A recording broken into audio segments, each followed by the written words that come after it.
અમદાવાદના જોધપુરની અંદર આવેલા ગોપાલ આવાસમાં વિરોધ પ્રદર્શન કરવામાં આવ્યું। રહીશો અહીંના રોષે ભરાયા છે। ગેરકાયદે ચાલતા દારૂના અડ્ડાને લઈ અને પોલીસને જગાડવા સ્થાનિકોએ ઢોલ વગાડીને વિરોધ નોંધાવ્યો। ભાઈ શું ઘટના બની હતી અને જેને લઈને આ રેલીનું આયોજન કરવાનો વિચાર પડ્યો?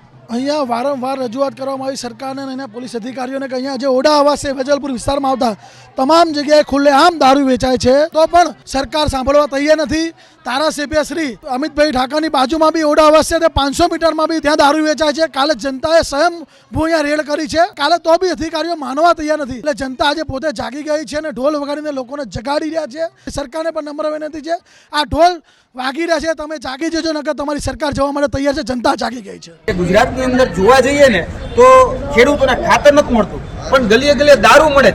શાળામાં પાઠ્યપુસ્તક નથી મળતા, પણ ગલીએ ગલીએ દારૂ મળે। એટલે આ ગુજરાતની વાસ્તવિક પરિસ્થિતિ છે। મારું નામ જીતેન્દ્ર ઉપાધ્યાય છે, હું આમ આદમી પાર્ટી સાથે જોડાયેલો। ગઈકાલે જનતા રેડ કરી વિસ્તારથી જોધપુર વિસ્તારમાં ગોકુળ આવાસ છે એના લોકોને સાથે રાખી અને દેશી દારૂના અડ્ડા જે ચાલતા હતા જનતા રેડ કરી, પોલીસને ફોન કરી, પોલીસ 2 કલાક મોડી આવી। એટલી વારમાં એ લોકો જે હતા બુટલેગર ભાગી ગયા, પણ ત્યાં 500 થી વધારે થેલી પડેલી હતી। કોર્પોરેટર બેન આવ્યા ત્યારે 25 થી વધારે લોકો ત્યાં દારૂ પીતા હતા।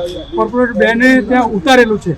એટલે આ બાબતે અમે પોલીસને બોલાવી, પણ પોલીસ આવી ત્યારે ત્યાં કશું એમને મળ્યું નહીં।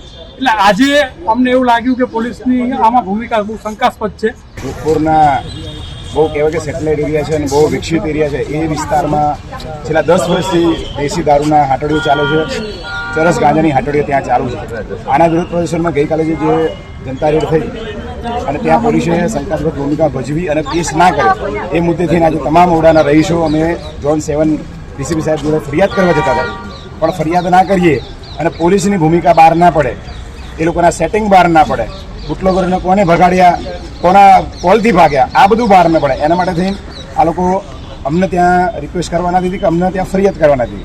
પણ ટૂંક સમયમાં અમે લોકો પરમિશન સાથે વેજલપુર વિસ્તારના જેટલા બી દારૂના અડ્ડા ત્યાં રેલી કરીને જનતા રેડ કરશું અને આ પોલીસની અને સરકારની મિલીભગત બહાર પાડશું।